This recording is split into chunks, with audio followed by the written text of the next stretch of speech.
Hi there, I'm Emily Teacher, and today we're going to read The American Indian Dance Theater. Hane Gigama was a devotee of Native American dance. A member of the Kiowa Delaware tribe of Oklahoma with a professional interest in theater, he believed that the dances of the American Indians, an essential part of their lives, could and should be introduced to a wider audience. He broached the idea of forming a Native American dance company to Barbara Schwei, a New York concert producer. She agreed with Gigama. The two began traveling to competitions held at tribal gatherings throughout the western United States in order to recruit dancers. So, talking about Hane Gigama and how he spread um, this Native American dance all over and popularized it. There was some doubt at first about whether the idea was tenable. Many of the dancers they approached were diffident about becoming entertainers and performing in public. In addition, many of the dances they performed had been passed down from generation to generation and were sacred to the tribe. They could not be performed without the permission of the tribal elders.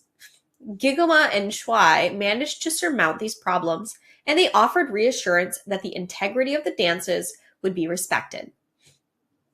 So at first it was hard to find dancers because these dances were sacred to the people.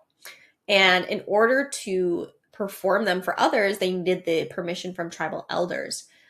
So it was difficult to convince them, but they were reassured that the respect and integrity was still going to be there in the dances. In the spring of 1987, they assembled a group of dancers in Colorado and launched the American Indian Dance Theater. The company was made up of 24 dancers from 20 different tribes from across the United States and Canada. The dancers varied greatly in the ways they moved, yet they performed each other's dances and sang each other's songs. The dances ranged from those of the Kwakwakwa peoples of the northeast coast of British Columbia to competitions between men in ornate feathered costumes or women in elegant shawls. Within 2 years, the company had won plaudits from the critics and was being enthusiastically received throughout the country. The performers accepted their rise to fame with aplomb. The company went on to Europe, the Middle East, North Africa, South America, and Australia. So many different people came from different tribes together to perform these tribal dances, and everyone loved it. It was received really well, and they were able to tour all around the world because people were really interested in these beautiful dances. Those fortunate enough to see a performance of the American Indian Dance Theater experience an extravaganza of color, often whirling motion, and tribal music. In full regalia, the dancers are resplendent in colorful masks and costumes decorated with beads, feathers, fringes, and ornate pieces of precious metals. Company members and their families make all the elaborate masks, jewelries, and costumes themselves. Some of the materials the dancers wear have special meaning. Angora goat hair, for example, used in leggings, represents sure-footedness, while eagle feathers stand for power and bravery.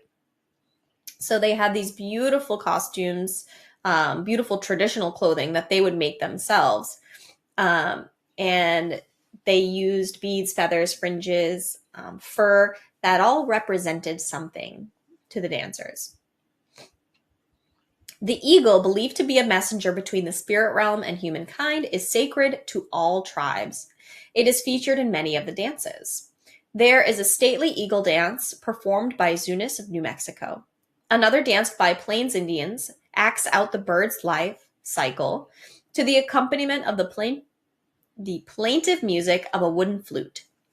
The Apache Crown Dance comes from another ancient tribal ceremony in which performers brandish symbolic wands that heal the sick, while a clown dances among them, offering comic relief. So the eagle is very meaningful to all the tribes. They believe that it is the messenger between the spirit and human realm. So pretty much every tribe has an eagle dance that they would perform. Kigoma and Shuai have departed from tradition in one important respect. Women played a subordinate role in Native American dance, but not in the American Indian Dance Theater. Female dancers play a prominent part in the company. They're featured in the colorful butterfly, fancy shawl, and other dances. The role of women has changed, Gigama, the artistic director, explains, and it's necessary for us to reflect the change in the flow of life. What has not changed is the company's strict adherence to the form and the significance of traditional Native American dances. So while the integrity of the dances and the outfits have stayed in the dance company, one thing that changed was the role of women, right? Before, women played a subordinate role, so they didn't have an important part in Native American dance. But in the American Indian Dance Theater, they changed that to grow as times have changed. So now they feature women in prominent roles in their dances. Right. But like they had said at the end, right, all the traditional things that were needed in those dances to keep them respectful to the tribes has maintained. Thank you for reading with me today. We have links that are related to each article. If you want the links related to this one here, you can just find it down in the description below.